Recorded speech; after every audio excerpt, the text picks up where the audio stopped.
All right, we're in 2-2 today, linear relations and functions. This is going to be some stuff that ought to be pretty familiar to you as we get into this is on page 69 in the textbook, all right? And we're dealing with linear equations today where we're trying to get y by itself, and we're going to have a slope and a y-intercept. So hopefully terminology that you're a little bit familiar with. If you're not, that's pretty easy to get learned back up on. This will be a good section for you to do that in. When you're done today, you should be able to identify what a linear relation and function is, and then write linear functions in standard form. And I'll show you what that is. All right, so up here, like this would be standard form where x and y are on the same side. So we have x plus y equals 5.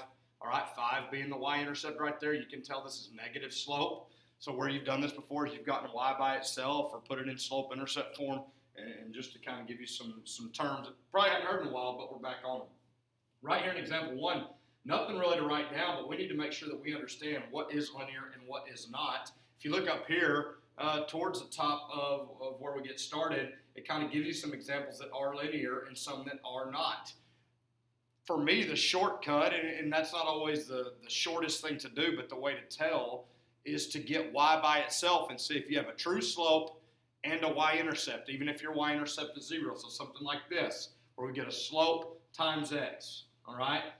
Even here, x equals 10, that's a vertical line, so that's the one that kind of bucks the trend that's not y equals. But in this one, we could, minus 4x, divide by negative 5, and get y by itself, and we'd be fine. Now you start looking here, I've got y squared. That's not going to be linear. At some point, I'm going to have to take the square root, and that's not going to give me a linear equation. Same thing here. This is a radical function, so that's not linear. Okay, this one here, I'm doing x times y. Well, I would have to, at some point, divide by x, and that makes it not linear anymore. That's rational, just like what this one is. So you got to be able to identify linear and things that aren't linear. You can do that in the calculator if you get y by itself. So as you move down here, this one's written a little bit funny in example 1, but my slope is negative 3/4. My y-intercept is 8. We're good there. That's linear.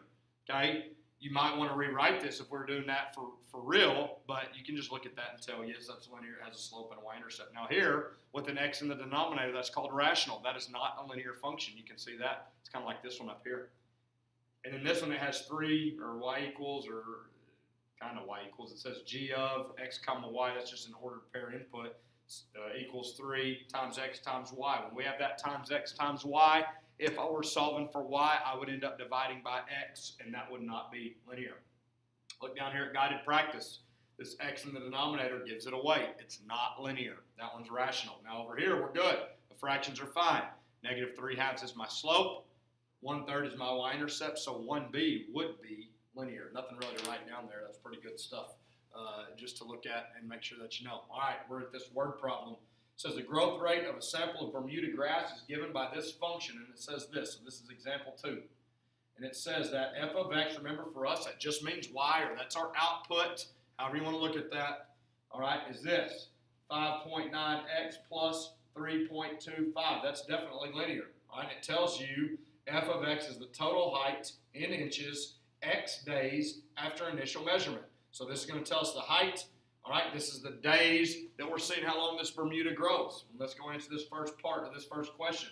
It says in part A, how tall is the sample after 3 days? Well, if you read the problem and you know that, hey, x is days, then that means I'm going to go plug a 3 in for x, and I'm going to find out how tall it is. So we're going to take our original f of x equals 5.9 times x. Remember, now we're talking about x is 3 days. We're just plugging in days for days. Plus 3.25. Simply enough, we ought to be able to put this in the calculator real quick for us and be in good shape.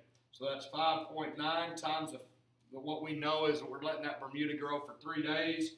The initial height of the Bermuda was 3¼ inches. We know that it's growing at a rate of 5.9 per day. We're at 20.95 inches. So we get f of x equals 20.95. Again, the answer is in inches because that's what the height was talking about. So after 3 days, that's how tall the Bermuda is. Time to mow. Get the lawnmowers out. All right, let's look at part B. It says the term 3.25 in the function represents the height of the grass when it was initially measured. The sample is how many times as tall after 3 days. So what we're going to do and what we're going to see is, real simply, we're just going to see, we know that right now that height was at 20.95, And we also know that kind of the initial height of that was 3.25. I'm just going to divide that. We're trying to find out how many times greater it is. So I'm 20.95 divided by 3.25, and we can round that. Looks like they round to 6.4. You can round it to 6.45. 2 decimal places would be pretty standard, what I would think. And we know that at approximately, that's about 6.45 times the height that it was when we took our initial measurement. All right, real simple to do. All right, let's jump down here. Second part of the lesson is talking about standard form. So when we're talking about linears, okay, we have a linear equation. This is standard form for a linear equation. A times x plus b times y equals c. Notice A, B, and C are all capitalized. That's how they write. A is the coefficient for x, B is the coefficient for y, and C is the constant. This is called standard form for a linear. So if you get an equation, not just in slope-intercept form, but if you get it in standard form, then you know that it's linear. This is standard form for linears. There will be standard form for quadratics, etc. later on. So we get down in here to example 3, and it says this, hey, write this in standard form. So here's the equation they give us. -3/10 x equals 8y minus 15. Now, if we can get this in standard form, then I know it's linear. We could try to get y by itself, but that's not what the book is asking us to do. Now, for standard form to work, all right, and it explains this in this key concept box, okay? A has got to be greater than or equal to 0, all right? And both of these can't be 0. If they're both 0, it's not linear anymore, okay? But we're looking for the coefficient with x to be greater than or equal to 0. So as we go set this up, I'm going to introduce you something. It's called a fraction buster, all right? And whenever you start trying to clean a problem up, the fraction makes this nasty. Well, we can clean it up. It takes an extra step, and I call it a fraction buster. We're going to go multiply the entire problem by whatever the denominator is. Now, this works if you have multiple denominators. You would have to find the least common multiple to do that. But in here, we're going to multiply by 10. So here's how this cleans up. If I multiply this whole problem by 10, which I can do algebraically, we're allowed to do that, all right? That's going to make these 10s cancel out, so that cleans up to -3x, which that's kind of nice, okay? But what I'm also going to do, all right, is have to multiply everything by 10. So that turns this into 80y, and that turns this into -150. Coach, how'd you get those numbers? I just multiplied everything, all my numbers, by 10. Now, we're still looking to get it in standard form. So as we do that now, I need x and y on the same side. So I'm going to minus 80y from both sides. Now, these are not like terms, so I'm not going to combine them. I'm going to write the x first, so that's -3x, all right, minus 80y equals -150. That's where we're at right now. Okay? Now, right here in the key concept box, it said that a has to be greater than or equal to 0. Well, I can make this number greater than 0. Right now, it's -3. That's smaller than 0. Well, I can flip this sign. And if I flip this sign, I can flip all my signs. So this is going to become 3x plus 80y equals 150. And that right there is standard form. We're in good shape. This follows the rules that it's set up here. A is greater than or equal to 0. A and B are both not 0. So we're good. This equation is linear. Now for the problem, it said identify A, B, and C. Well, that's easy. We go A equals 3, B equals 80, C equals 150. And you're like, well, Coach, those are big numbers. That's fine. Not a big deal. Something that we can definitely deal with. Now, as you get into 1, looking down here at guided practice 3B, you would need to move this 9 over to the other side, and then you'd already be in standard form. You'd be in good shape right there. And you could identify A, B, and C. And I'm going to turn my page. We're going to be on page 71. Kind of wrap this up. This isn't quick. This is graphing by intercepts. Now, you can always graph in your calculator, all right? But graphing by intercepts is a pretty easy by-hand way to do it if you don't have a calculator, or, to be honest, if you don't need one, we should be in good shape. So this says find the x and y intercept of that graph and to graph it. So when it says to graph by intercepts, we only need the x-intercept and the y-intercept, and then we can just graph it. From those 2 points, we'll be able to draw a straight line.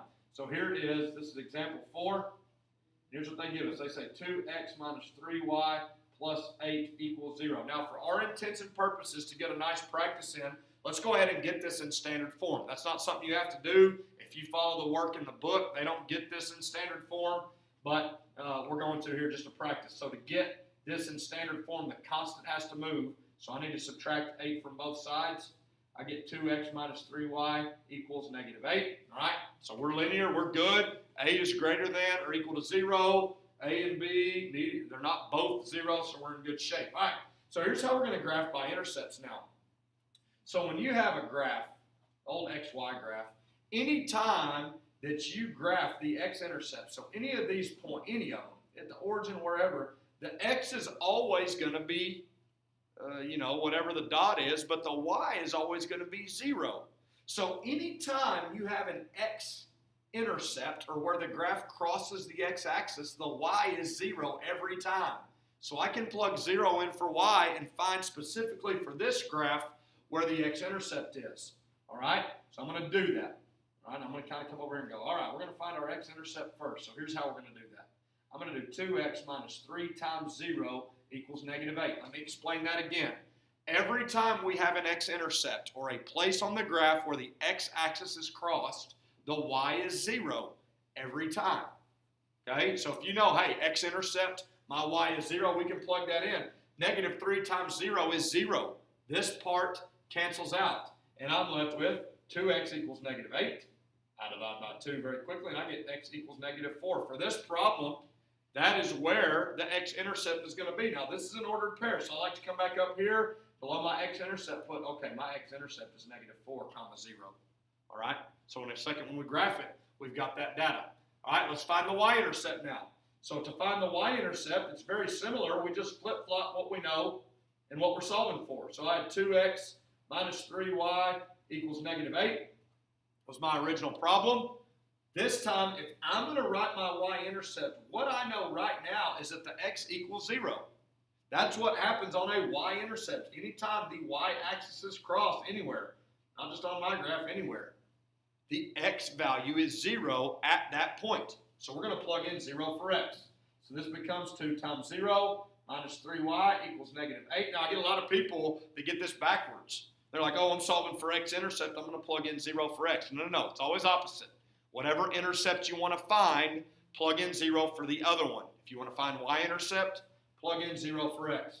So this is 0 right here, and I'm left with negative 3y equals negative 8. Now we're going to have a fraction here when we divide by negative 3, but who cares? It's fine.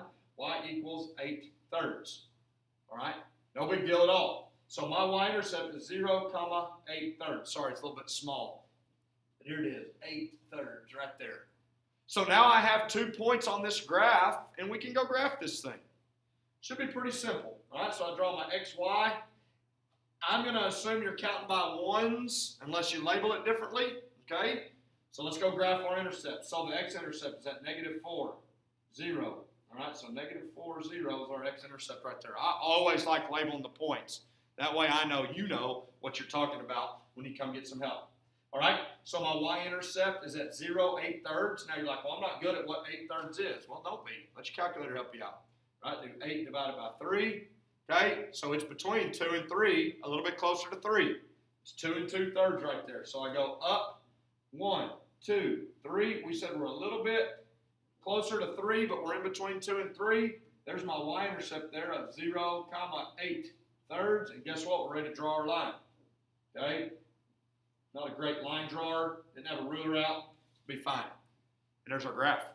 Graphing using intercepts. Very, very simple. Plug in. For the x-intercept, plug in 0 for y and solve. For the y-intercept, plug in 0 for x and solve. So kind of a good review of all things linear right there. We didn't get into slope-intercept form. That's coming. But this is getting you into standard form. And then this is looking at starting to graph. Stuff that you should have at least heard of before. But if not, you know you're always welcome to come ask for help, and we'll get it figured out. Thank you.